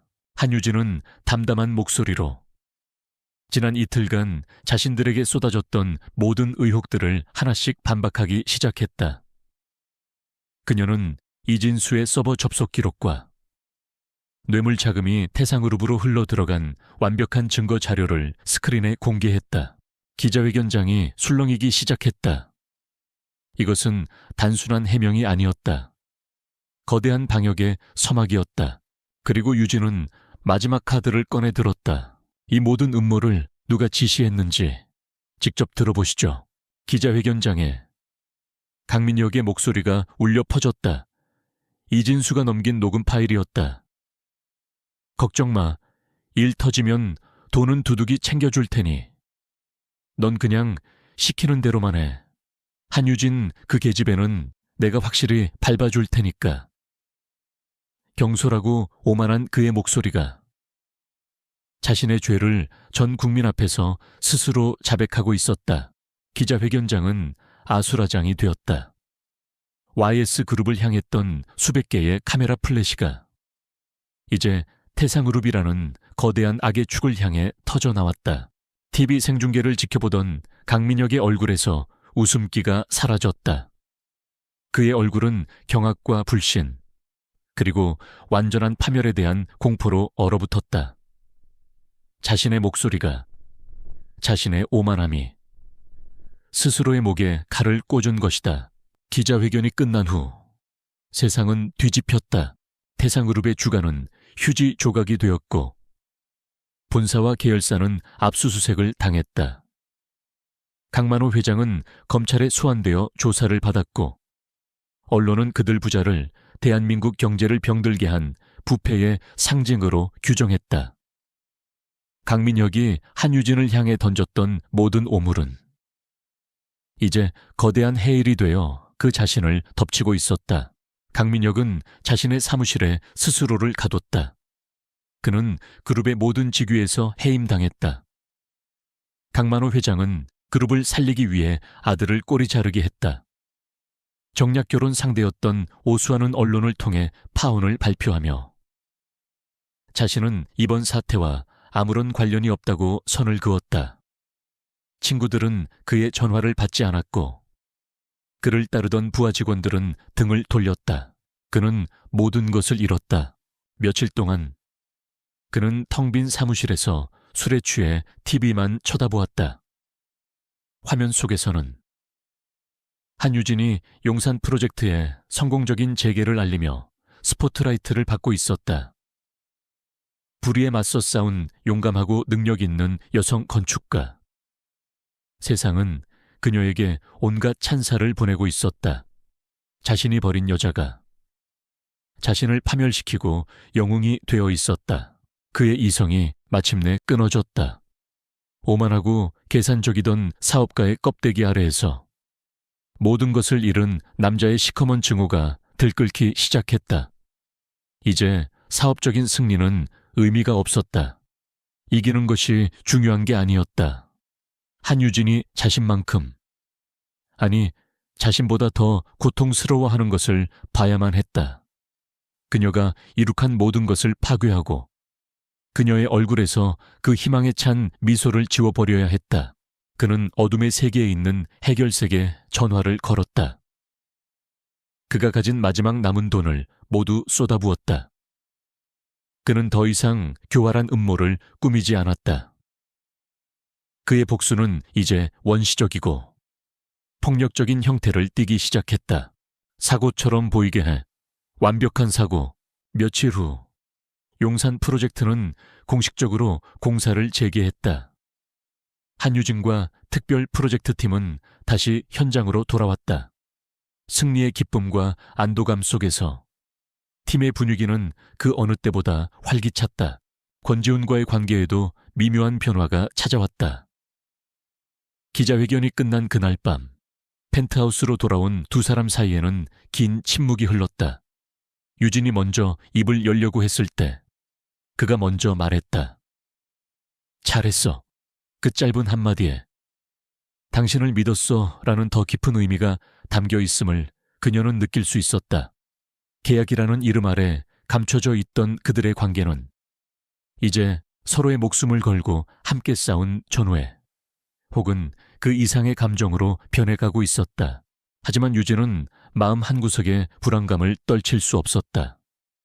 마치 누군가 자신을 지켜보고 있는 듯한 섬뜩한 기분이 들었다. 최근의 사건들 때문에 예민해진 탓이겠거니 애써 스스로를 다독였다. 권지훈은 그녀의 불안을 눈치챈 듯 더욱 노골적으로 그녀를 보호하기 시작했다. 그는 자신의 직속 경호팀을 그녀에게 배정하여 24시간 동행하도록 했다. 유진은 과한 처사라며 거절하려 했지만 그의 단호한 어조에 결국 따를 수밖에 없었다. 태상흐름 문제가 완전히 해결될 때까지의 예방 조치일 뿐이야. 사건이 일어난 것은 바로 그날 오후였다. 유진은 용산 건설 현장에서 박준서 그리고 현장 소장과 함께 기초공사가 진행 중인 구역을 점검하고 있었다. 헬멧을 쓴 그녀의 얼굴은 자신의 비전이 현실이 되어가는 것을 보는 기쁨으로 빛나고 있었다. 그날은 이례적으로 권지훈도 현장 시찰에 동행했다.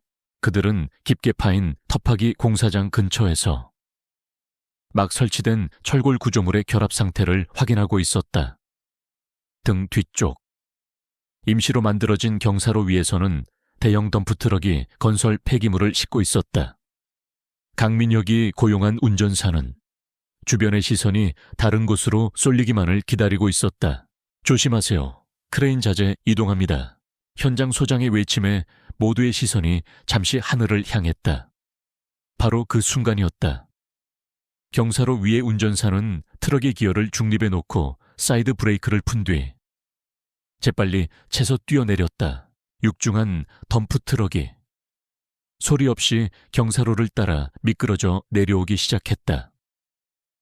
가속도가 붙은 트럭은 거대한 살인 무기가 되어 정확히 한유진이 서 있는 곳을 향해 돌진했다. 경사로의 등을 돌리고 있던 그녀는 아무것도 눈치채지 못했다. 유진 씨, 그것을 가장 먼저 발견한 것은 권지훈이었다. 경고를 외칠 시간조차 없었다. 그의 몸이 먼저 반응했다. 그는 순수한 본능으로 유진을 향해 몸을 날렸다. 그는 단순히 그녀를 밀치지 않았다. 그는 그녀를 자신의 품에 완전히 감싸 안았다. 자신의 몸을 방패 삼아 그녀를 옆으로 튕겨내듯 굴렀다. 쿠앙! 덤프트럭이 그들이 서 있던 자리에 쌓여있던 강철 파이프 더미를 그대로 들이받았다. 충격으로 수십 개의 굵은 파이프들이 미사일처럼 사방으로 튕겨져 나갔다. 그중 하나가 유진을 감싸고 쓰러진 권지훈의 등과 머리 옆을 정확하게 강타했다. 세상이 비명과 굉음으로 아수라장이 되기 직전 유진이 마지막으로 들은 것은 그의 짧은 신음과 자신을 짓누르며 축 늘어지는 그의 몸의 무게였다. 시간이 얼마나 흘렀을까? 유진은 병원의 차가운 복도 의자에 앉아 있었다. 그녀의 옷은 흙먼지로 더러워져 있었지만 몸에는 상처 하나 없었다. 그녀는 멍하니 수술실에 굳게 닫힌 문만 바라보고 있었다. 주변에서는 안타까운 사고라는 말이 오고 갔지만 그녀는 알고 있었다. 이것은 사고가 아니었다. 몇 시간 같은 몇 분이 흐르고 마침내 수술실 문이 열렸다. 의사는 권지훈이 목숨은 건졌지만 심각한 뇌진탕과 늑골골절 그리고 척추 손상이 의심된다고 말했다. 그는 아직 의식이 없었다. 유진은 그의 1인실 병실로 들어섰다. 온갖 기계장치에 둘러싸인 채 창백한 얼굴로 침대에 누워있는 그를 보는 순간 지난 며칠간 억눌러왔던 그녀의 모든 감정의 둑이 무너져 내렸다. 천재 건축가도 불굴의 투사도 그곳에는 없었다. 오직 자신이 사랑하는 남자를 잃을지도 모른다는 공포에 질린 한 여자만이 서 있을 뿐이었다. 그녀는 그의 손을 잡았다. 다시는 보이지 않겠다고 맹세했던 눈물이 멈출 수 없이 뺨을 타고 흘러내렸다. 바보. 그녀가 속삭였다. 왜 그랬어요? 나 때문에 나였어야 했는데. 그 절대적인 공포와 슬픔의 순간 그녀는 더 이상 진실을 부정할 수 없었다. 계약도, 복수도, 파트너십도 아니었다. 그녀는 이 남자를 사랑하고 있었다. 돌이킬 수 없을 만큼 깊고 아프게. 그 깨달음은 마치 자신의 심장이 부서지는 것처럼 고통스러우면서도 동시에 안개 속에 있던 세상을 명확하게 보여주는 한 줄기 빛과도 같았다. 시간은 권지훈의 병실에서 멈춘 듯 흘렀다. 낮과 밤의 경계는 창밖으로 스며드는 빛의 색으로만 구분할 수 있었다. 한유진은 병원 간이 침대에서 쪽잠을 자고 배달 음식으로 끼니를 때우며 그의 곁을 지켰다. YS그룹의 모든 업무는 태블릿 하나로 처리했다. 그녀의 세상은 이제 생명 유지 장치에 규칙적인 신호음이 울리는 이 병실이 전부였다. 그녀는 의식이 없는 그에게 말을 걸었다. 하루 동안 있었던 일들, 용산 프로젝트의 진행 상황, 팀원들의 안부, 때로는 아무도 듣지 못했던 그녀의 속마음을 털어놓기도 했다. 당신이 내민 계약서, 처음엔 독이 든 성배라고 생각했어요. 그런데 아니었어요. 그건 날개를 잃은 제게 다시 날 수 있는 하늘을 보여준 거였어요. 그런데 이제 당신이 이렇게 누워있으면 그 하늘을 어떻게 날아야 할지 모르겠어요. 그녀의 독백은 그 누구의 위로보다도 스스로를 다잡기 위한 처절한 주문과도 같았다. 권씨 일가 사람들이 병실을 찾아왔다. 처음 그들의 눈빛에는 희미한 원망이 서려 있었다. 너 때문에 내 아들이, 내 조카가. 하지만 그들은 말없이 권지훈의 곁을 지키는 유진의 모습을 묵묵히 지켜볼 뿐이었다. 그의 얼굴을 젖은 수건으로 닦아주고 마른 입술을 적셔주고 잠시도 그의 손을 놓지 않는 그녀의 모습에서 그들은 계약관계 이상의 진심을 읽을 수 있었다. 며칠 후 권태산 명예회장은 아무 말 없이 그녀의 어깨를 두드려주고 병실을 나섰다. 그것은 무언의 인정이었다. 그러던 어느 날 저녁, 김민서 비서가 따뜻한 커피를 들고 병실을 찾았다. 그녀는 지친 기색이 역력한 유진을 잠시 바라보더니 조용히 입을 열었다. 회장님, 아주 오래전부터 한유진 씨를 지켜보고 계셨습니다. 유진은 놀라 고개를 들었다. 김 비서는 담담하게 이야기를 시작했다. 아마 7년 전이었을 겁니다. 유진 씨의 대학교 졸업작품 전시회 때부터요. 7년 전 까마득한 과거였다. 유진의 머릿속에 졸업반 시절의 기억이 희미하게 떠올랐다. 당시 회장님은 막 YS그룹 총수 자리에 오르셨을 때입니다. 이사회의 늙은 여우들과 매일같이 전쟁을 치르셨죠. 회장님은 늘 새로운 생각, 기존의 틀을 깨는 신선한 아이디어를 갈망하셨습니다. 그래서 그날 신분을 숨긴 채 몰래 대학교 졸업작품 전시회를 찾아오셨던 겁니다. 김 비서의 이야기를 통해 유진은 그날의 전시회장을 권지훈의 시선으로 다시 보게 되었다. 다른 모든 학생들이 돈이 되는 화려한 마천루와 상업단지를 디자인했을 때 23세 한유진은 달랐다. 그녀의 졸업작품은 재개발 지역에서 소외된 아이들을 위한 작은 공공도서관 설계안이었다. 수익성 제로. 지나치게 이상주의적이라는 교수들의 냉정한 평가가 쏟아졌다. 하지만 어린 유진은 주눅들지 않았다. 그녀는 단상에 서서 떨리지만 강단 있는 목소리로 자신의 설계를 변호했다. 건축은 단순히 건물을 짓는 것이 아니라 사람들의 삶을 담는 그릇이라고 생각합니다.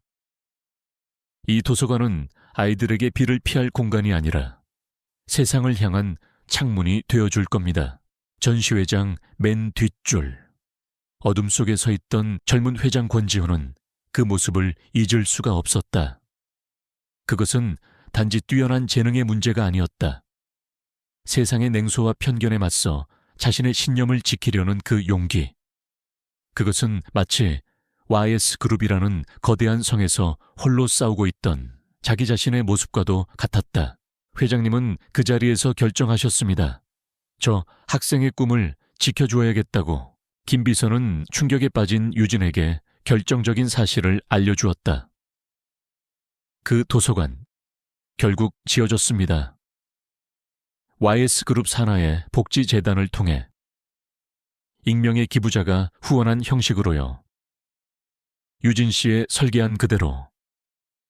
회장님은 그 도서관의 완공 사진을 지금도 서재에 간직하고 계십니다. 유진은 할 말을 잃었다. 모든 퍼즐 조각이 맞춰지는 기분이었다. 그녀의 옷 사이즈를, 그녀가 참여했던 작은 프로젝트들을, 심지어 그녀의 잠재력까지, 그 모든 것을 그가 알고 있었던 이유. 그것은 차가운 비즈니스적 분석이 아니라 7년간의 길고 외로운 관심이었다. 그녀를 향한 그의 제안은 복수를 위한 동맹이 아니라 어쩌면 그것은 그가 오랫동안 준비해온 세상에서 가장 서투르고 거대한 방식의 구애였을지도 모른다. 그녀가 감정의 소용돌이 속에서 헤매고 있는 동안 세상의 법과 질서는 차갑고 신속하게 움직이고 있었다. 경찰은 덤프트럭 운전사를 국외로 도피하려던 찰내 체포했다. 그는 강도 높은 조사 끝에 강민혁에게 사주받았음을 자백했다. 경찰은 즉시 강민혁에 대해 살인미수 혐의로 체포영장을 발부하고 전국에 수배령을 내렸다. 그의 얼굴이 모든 뉴스와 신문에 도배되었다. 한때 재계의 황태자였던 그는 이제 대한민국에서 가장 비참한 도망자가 되었다. 태상그룹의 강만호 회장은 대국민 사과 기자회견을 열고 아들 강민혁과의 모든 관계를 끊겠다고 공식적으로 선언했다. 그것은 아들을 버려서라도 그룹을 살리려는 마지막 발악이었다. 모든 것이 끝나가고 있었다. 유진은 다시 권지훈의 병실로 돌아왔다. 그녀는 이제 완전히 다른 눈으로 침대에 누워있는 그를 바라보았다. 고마움, 미안함, 그리고 주체할 수 없을 만큼 거대한 사랑이 심장에서 파도처럼 밀려왔다. 그녀는 그의 손을 잡고 뺨에 기댔다. 이제 다 알아요. 당신이 어떤 마음이었는지. 전부 다. 그러니까 이제 일어나요. 권지훈 씨, 당신한테 해야 할 말이 너무 많단 말이에요. 그녀의 눈물이 그의 손등 위로 떨어져 내렸다. 그때였다. 그녀의 손 안에 있던 그의 손가락이 아주 미세하게 꿈틀거렸다. 유진은 숨을 멈추고 고개를 들었다. 그의 속눈썹이 파르르 떨리고 있었다. 그리고 아주 천천히 굳게 닫혀 있던 그의 눈꺼풀이 열렸다. 흐릿했던 그의 눈동자가. 서서히 초점을 찾더니 마침내 그녀의 얼굴에 멈췄다. 그가 메마른 입술을 힘겹게 열었다. 갈라진 목소리가 새어나왔다. 유진 씨. 그녀의 눈에서 다시 눈물이 터져 나왔다. 하지만 이번에는 절망의 눈물이 아니었다. 세상에서 가장 눈부신 안도의 눈물이었다. 권지훈이 의식을 되찾은 후 병실의 시간은 더디지만 희망적으로 흘러갔다. 그는 아직 몸을 제대로 가누지 못했지만 그의 눈빛은 예전처럼 날카로웠다. 두 사람 사이에 어색한 침묵은 사라졌다. 계약이라는 껍데기가 깨진 자리에 진실이라는 맨얼굴이 드러났다. 어느 날 오후 유진이 깎은 사과를 받아먹던 그가 나직이 입을 열었다. 그 도서관 내가 본 것 중 가장 정직한 건축물이었어. 7년이라는 시간을 뛰어넘은 그의 고백에 유진은 아무 말도 할 수 없었다. 그녀는 그저 그의 손을 잡았다. 계약서에 명시된 조항 때문이 아니라 자신의 심장이 시키는 대로 고맙다는 말 대신 그녀는 그의 곁을 지키는 것으로 대답했다. 그들이 서로의 상처를 보듬는 동안 병실 밖의 세상은 강민혁을 잡기 위해 촘촘하게 그물망을 좁혀오고 있었다. 하지만 그는 마치 연기처럼 사라져버렸다. 경찰의 수사가 난항에 부딪히자 권지훈은 병상에 누운 채로 움직이기 시작했다. YS그룹의 정보팀이 비공식적으로 동원되었다. 그것은 단순한 피해자의 기다림이 아니었다. 정의를 자신의 손으로 집행하려는 의지였다. 한편 유진은 사무실에 복귀한 최유리 대리로부터 뜻밖의 보고를 받았다. 팀장님, 이상합니다. 최유리는 태상그룹의 과거 프로젝트 데이터들을 분석하고 있었다. 단순히 강민혁 전무의 비리 수준이 아닙니다. 지난 10년간 태산이 진행한 모든 대형 프로젝트에서 동일한 패턴의 유령 회사가 발견되었습니다. 자재 단가를 부풀리고 비자금을 조성하고 입찰을 조작한 흔적입니다. 이건 그룹 차원에서 조직적으로 이루어진 거대한 범죄입니다. 유진의 눈빛이 차가워졌다. 이것은 더 이상 강민혁 개인에 대한 복수가 아니었다. 대한민국 사회를 좀먹는 거대한 부패의 뿌리를 뽑아내야 하는 싸움이었다. 그 무렵 서울 변두리의 한 허름한 모텔방. 강민혁은 며칠째 씻지도 않은 꾀죄죄한 모습으로 낡은 TV를 보고 있었다. 화면 속에서는 아버지가 자신과의 관계를 부정하며 대국민 사과를 하고 있었고 한때 자신의 옆자리에 있던 한유진은 권지훈과 함께 세기의 커플로 주목받고 있었다. 손에 든 독한 소주병이 바닥으로 떨어져 박살났다. 모든 것이 끝났다. 하지만 이대로 끝낼 수는 없었다. 그는 자신이 추락한 만큼 한유진 역시 지옥을 맛보게 해야 했다. 최소한 그녀의 얼굴에 떠오른 그 행복한 미소만큼은 자신의 손으로 찢어버려야 했다. 그는 마지막 남은 돈으로 대포폰을 구해 유진에게 문자를 보냈다. 그의 모든 것을 앗아간 바로 그 장소로 그녀를 불러냈다. 오늘 밤 12시 용산 현장 혼자 와. 그렇지 않으면 네 팀원 중 하나의 인생을 망가뜨릴 테니. 그것은 명백한 함정이었다.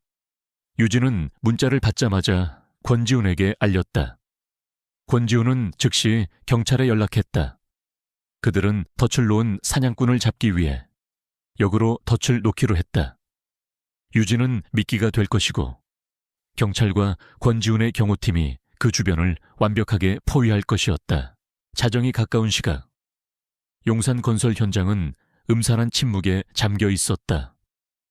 미완성된 건물의 뼈대들이 기괴한 그림자를 들이우고 있었다. 유진은 약속된 장소인 지하 주차장 중앙에 홀로 섰다. 그녀의 귀에 꽂힌 초소형 무정이 너머로 만일의 사태에 대비하는 경찰들의 긴박한 목소리가 들려왔다. 그때 어둠 속에서 한 인형이 비틀거리며 걸어 나왔다. 강민혁이었다. 한때 대한민국에서 가장 화려했던 남자는 이제 술과 증오에 절어 눈만 번뜩이는 야수와 같은 모습이었다. 그의 손에는 녹슨 소의 파이프가 들려 있었다. 왔구나. 한유진. 그의 목소리는 갈라져 있었다. 네가 감히 나를 망쳐 내 모든 걸 뺏어가. 유진은 그를 바라보았다. 그녀의 눈에는 더 이상 두려움이 없었다. 연민만이 남아있었다. 내 자신을 망친 건 너야. 강민혁. 그녀의 목소리는 차갑고 고요했다. 네 오만함, 네 탐욕, 그리고 너보다 약하다고 생각하는 모든 사람들을 짓밟았던 네 잔인함이 지금의 너를 만든 거야. 난 내게 당한 피해자가 아니었어. 그저 진짜 네 모습을 세상에 보여준 거울이었을 뿐이야. 그녀의 말이 그의 마지막 남은 이성을 끊어버렸다. 닥쳐. 그는 짐승 같은 괴성을 지르며 그녀에게 달려들었다. 쇠파이프가 그녀의 머리를 향해 날아오는 순간 서치라이트 수십 개가 동시에 터지며 현장을 대낮처럼 밝혔다. 사방에서 움직이지 마, 경찰이다. 라는 외침과 함께 중무장한 경찰 특공대원들이 쏟아져 나왔다. 강민혁은 그 자리에 얼어붙었다. 그가 휘두르던 쇠파이프가 힘없이 바닥으로 떨어졌다. 그는 포위된 것을 깨닫고 허탈하게 웃기 시작했다. 웃음소리는 곧 울음으로 변했다. 한때 세상을 다 가졌던 남자의 비참한 말로였다. 그가 수갑을 차고 끌려나가는 그 시각, YS그룹은 또 한 번의 긴급 기자회견을 열고 있었다. 단상에 선 것은 한유진이었다. 병상에 있던 권지우는 화상 연결을 통해 그녀의 옆을 지켰다. 그들은 단순히 강민혁의 살인미수 사건에 대해 이야기하지 않았다. 유진은 최유리가 찾아낸 태상그룹의 10년간에 걸친 조직적인 비리 증거 자료 전체를 언론과 검찰에 동시 공개했다. 이것은 한 개인의 범죄가 아닙니다. 대한민국 사회의 건강한 근간을 무너뜨린 거대한 부패 카르텔에 대한 고발입니다. 다음 날, 대한민국의 모든 신문 한 면은 태상그룹의 몰락에 대한 기사로 도배되었다.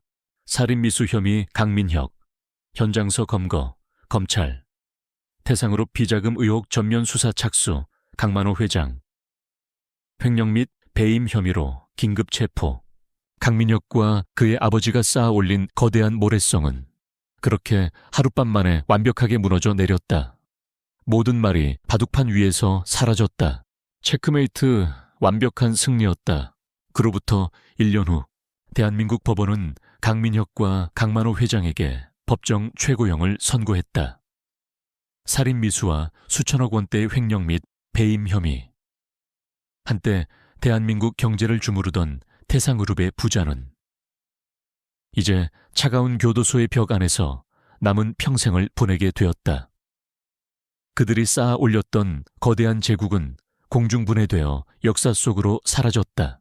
한유진은 법정 방청석 가장 뒷자리에 앉아 그들의 마지막 모습을 묵묵히 지켜보았다. 수갑을 찬 채 고개를 숙인 강민혁의 모습에서 그녀는 더 이상 어떤 분노도 통쾌함도 느끼지 못했다. 그저 한 인간의 오만함이 스스로를 어떻게 파멸시키는지를 목격한 깊은 공허함만이 남았을 뿐이었다.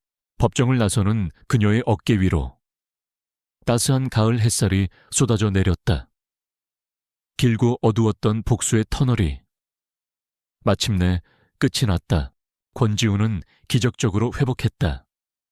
몇 번의 큰 수술과 혹독한 재활 치료를 거쳐 그는 다시 자신의 두 발로 설 수 있게 되었다. 그 곁에는 언제나 유진이 함께했다. 그녀는 그의 지팡이가 되어주었고 때로는 그의 목발이 되어주었다. 어느 날 저녁, 재활을 마치고 펜트하우스로 돌아온 권지훈이 자신의 서재에서 낡은 서류 봉투 하나를 꺼내왔다. 그 안에는 2년 전 그들이 서명했던 결혼 계약서가 들어있었다. 모든 사건의 시작이었던 차가운 거래의 증표. 이건 이제 파기해야겠어. 그의 진지한 표정에 유진의 심장이 쿵 내려앉았다. 설마 이제 모든 것이 끝났으니 그녀의 불안한 눈빛을 읽은 듯 그가 희미하게 미소 지었다. 그는 계약서를 반으로 또 반으로 찢어버렸다. 처음부터 다시 시작하고 싶어서. 그가 말했다. 계약도, 조건도, 복수도, 비즈니스도 없는 관계로 그는 아직 완전히 회복되지 않은 몸을 이끌고 그녀의 앞에서 천천히 한쪽 무릎을 꿇었다. 그 서투르고 아파 보이는 몸짓이 세상 그 어떤 화려한 이벤트보다 더 진실하게 다가왔다. 그의 손에는 거대한 다이아몬드 반지 대신 마치 건축물처럼 정교하고 미니멀하게 디자인된 작은 반지가 들려 있었다. 한유진 씨, 당신은 폭풍처럼 내 인생에 들어왔지만 당신이 가져온 것은 혼돈이 아니라 내가 단 한 번도 보지 못했던 새로운 세상이었어. 당신은 내게 무언가에 맞서 싸우는 법이 아니라 무언가를 지키기 위해 싸우는 법을 가르쳐줬지. 그의 눈이 그녀를 향한 진심으로 반짝였다. 나의 파트너가, 나의 연인이, 그리고 나의 진짜 가족이 되어주겠어. 유진의 눈에서 뜨거운 눈물이 흘러내렸다. 그녀는 고개를 끄덕이는 것으로 대답했다. 세상에서 가장 길고 험난한 길을 돌아. 두 사람은 비로소 진짜 사랑의 시작점에 함께 서게 된 것이다. 다시 2년의 시간이 흘렀다. 한때 저주받은 땅이라 불렸던 용산시 구역에는 이제 서울의 새로운 랜드마크가 된 스카이포레스트가 위용을 드러내고 있었다. 자연과 예술, 그리고 사람을 위한 커뮤니티가 어우러진 이 혁신적인 건축물은 전 세계 건축계의 찬사를 받으며 수많은 상을 휩쓸었다. 그리고 이 건물을 디자인한 건축가 한유진은 대한민국을 넘어 아시아에서 가장 주목받는 건축가로 자리매김했다. 그녀는 YS그룹의 자회사 형태로 자신의 건축사무소 H 아키텍츠를 설립하여 완전한 창작의 독립성을 보장받으며 자신의 꿈을 마음껏 펼치고 있었다.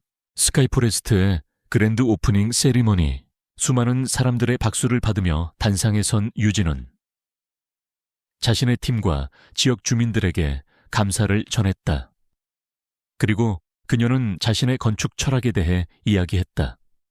상처 입은 공간을 치유하고 단절된 사람들을 연결하는 힘에 대하여 객석 맨 앞줄에서 권지우는 완전히 회복된 모습으로 세상에서 가장 따뜻하고 자랑스러운 눈빛으로 그녀를 바라보고 있었다. 공식 행사가 모두 끝난 해질녘, 유진과 지우는 단둘이 이제는 자신들의 작품이 된 건물 안을 거닐었다. 그들의 발걸음은 건물 1층에 자리한 작은 공공도서관에서 멈췄다. 10년 전, 그녀의 졸업작품이었던 바로 그 도서관의 정신이 이곳에 그대로 살아 숨쉬고 있었다. 그가 처음 그녀를 발견했던 바로 그 시작점이었다. 두 사람은 엘리베이터를 타고 건물 최상층의 루프탑 가든으로 올라갔다. 한때는 치열한 회의실의 3D 렌더링 이미지에 불과했던 공간이 이제는 서울의 노을을 한눈에 담는 아름다운 하늘 정원이 되어 있었다. 붉게 물든 하늘 아래로 서울의 야경이 하나둘씩 불을 밝히기 시작했다. 그들은 단순히 하나의 건물을 바라보고 있는 것이 아니었다. 절망의 잿더미 속에서 피어난 그들의 길고 험난했던 여정을, 그리고 마침내 쟁취해낸 정의와 사랑의 증거를 바라보고 있었다. 권지훈이 그녀의 어깨를 감쌌다. 유진은 그의 가슴에 편안하게 머리를 기댔다. 완벽해. 이 건물을 설계한 여자처럼. 그의 말에 유진이 미소 지으며 대답했다. 우리가 함께 지은 거죠. 두 사람은 말없이 그들이 함께 다시 빚어낸 도시의 아름다운 풍경을 바라보았다. 차가운 복수를 위해 시작되었던 계약 관계는 이제 서로의 상처를 보듬고 미래를 함께 만들어 나가는 세상에서 가장 단단한 사랑으로 완성되었다.